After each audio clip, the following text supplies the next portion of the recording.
నమామి ధన్వంతరమాదిదేవం సురాసురైర్వందితపాదపద్మం లోకే జరారుగ్భయం మృత్యునాశం ధాతారమీశం వివిధౌషధీనాం.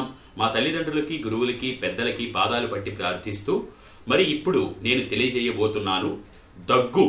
ఈ దగ్గు అనేది మన శరీరంలోకి మనల్ని ఇబ్బంది పెట్టేటువంటి అంటే ఈ బాధతో బాధపడే వారికి ఇది పెద్ద సమస్యగానే ఉంటుంది.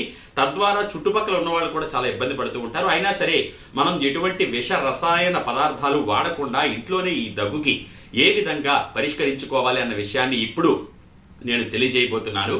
అయితే ఒక యంత్రం పని చేయాలి అంటే ఇంధనం లోపలికి వెళ్ళి తద్వారా గాలి దానికి పని చేయించి అప్పుడు ఆ యంత్రం ఏ విధంగా పనిచేస్తుందో అదే విధంగా మన శరీరం శుభ్రముగా సక్రమంగా పనిచేయాలి అంటే శ్వాస వ్యవస్థ లోపలికి వెళ్ళి తద్వారా శక్తిని అంటే ప్రాణవాయువును లోపలికి తీసుకుని వెళ్ళి శ్వాస వ్యవస్థ తద్వారా ఆక్సిజన్ ని లోపలికి తీసుకుని వెళ్ళి తరువాత ప్రాసెస్ అయిన తరువాత బొగ్గు పులుసు వాయువు అంటే కార్బన్ డైఆక్సైడ్ ని బయటికి విడిచిపెడుతుంది.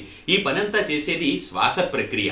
అయితే స్థిరంగా ఉన్నటువంటి ఒక సామాన్యమైనటువంటి వ్యక్తి ఒక నిమిషానికి 12 నుంచి 15 సార్లు ఊపిరి పీలుస్తూ వదులుతూ ఉంటాడు. అయితే ఒకసారి ఊపిరి తీసుకునేటప్పుడు 1/2 లీటరు ఆక్సిజన్ లోపలికి వెళుతుంది. అందులో 200 మిల్లీ లీటర్లు కార్బన్ డైఆక్సైడ్ అంటే బొగ్గు పులుసు వాయువు బయటకు వచ్చేస్తూ ఉంటుంది.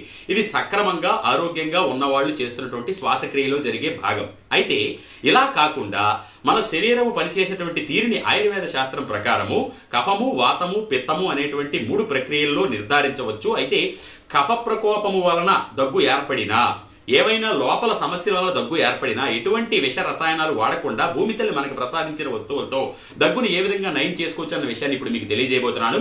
అయితే దానికి కావాల్సింది కేవలము చూశారు కదా, వీటిని బ్లాక్ పెప్పర్ అని ఆంగ్లంలో అంటారు. అదే మనం నల్ల బంగారంగా పిలువబడేటువంటి మిరియాలు. మరి ఈ మిరియాలను వాడి ఏ విధంగా మనం మంచి ఫలితాన్ని పొందవచ్చు అన్న విషయాన్ని ఇప్పుడు మీకు చెప్పబోతున్నాను.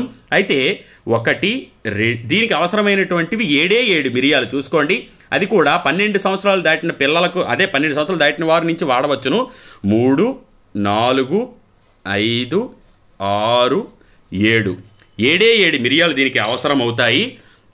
మరి ఈ 7 మిరియాలను ఏం చెయ్యాలి అంటే చూసారు కదా, ఈ 7 మిరియాలతోనే అంటే ఎప్పటి నుంచో మీరు దగ్గుతో బాధపడుతున్నప్పటికీ కూడా అత్యంత సులువుగా ఇంట్లో ఉండి నయం చేసుకోవచ్చు. ఈ 7 మిరియాలతోనే ఒక రోజులో 7 మిరియాములు మాత్రమే వాడవలసి ఉంటుంది. ఒక 2 లేకపోతే 3 ఈ విధంగా రోజంతటిలో 2 నోట్లో వేసుకోండి లేదా 3 వేసుకోండి. మెల్లిగా చప్పరిస్తూ నములుతూ మింగండి. ఆ కషాయం లోపలికి వెళ్ళాలి. ఈ విధంగా ఒక్క రోజులో 7 మిరియాలు గనక మీరు తినగలిగితే అద్భుతంగా దీర్ఘకాలంగా ఉన్నటువంటి దగ్గు అనేటువంటి సమస్య మీకు దూరం అవుతుంది. కాబట్టి తప్పకుండా ఇటువంటి చిన్న చిన్న చిట్కాలను వాడి అద్భుతమైన ఫలితాలను పొందాలని, ఇలా ఎన్ని రోజులు వాడాలంటే ఒక్క రోజులోనే మీకు ఫలితం కనబడుతుంది. లేదా 2-3 రోజుల వరకు వాడినా ఎటువంటి ఇబ్బంది ఉండదు. తర్వాత మరి వాడకండి. 3 రోజుల తర్వాత మళ్ళీ మీకు ఇంకా దగ్గు అనిపిస్తే కొంచెం గ్యాప్ తీసుకోండి. 2 రోజుల తర్వాత మళ్ళీ చేయవచ్చు. ఎటువంటి అనర్థము రాదు. మన భారతదేశంలో పండేటువంటి అద్భుతమైన అత్యంత విలువైనటువంటి సంపద ఈ మిరియాలు.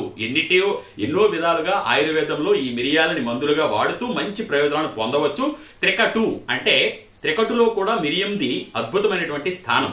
ఈ విధంగా ఇన్నిటిలోనే వాడి మంచి ఫలితాలను పొందుతున్నారు. ఈ విధంగా ఇంట్లోనే చేసుకునే ఆయుర్వేద వైద్యాలను మీకు తెలియజేయడం జరుగుతుంది. మరిన్ని ఆయుర్వేద అలాగే పురాతన ఆయుర్వేద చిట్కాల కోసం మీరు ఫేస్బుక్ లో డాక్టర్ ప్రదీప్ వానపల్లి అనే పేజ్ ని లైక్ చేసి ఫాలో అవుతూ ఉండండి. యూట్యూబ్ లో ప్రదీప్ వానపల్లి అనే ఛానల్ ని సబ్స్క్రైబ్ చేసి అందరికీ షేర్ చేసి మరిన్ని విషయాలు అలాగే ఇంట్లోనే చేసుకునే సులువైన పద్ధతులను 10 మందికి తెలియజేసి భారతీయతలను చాటి చెప్పాలని కోరుకుంటున్నాను. నేను మీ ప్రదీప్ ని. ధన్యవాదాలు.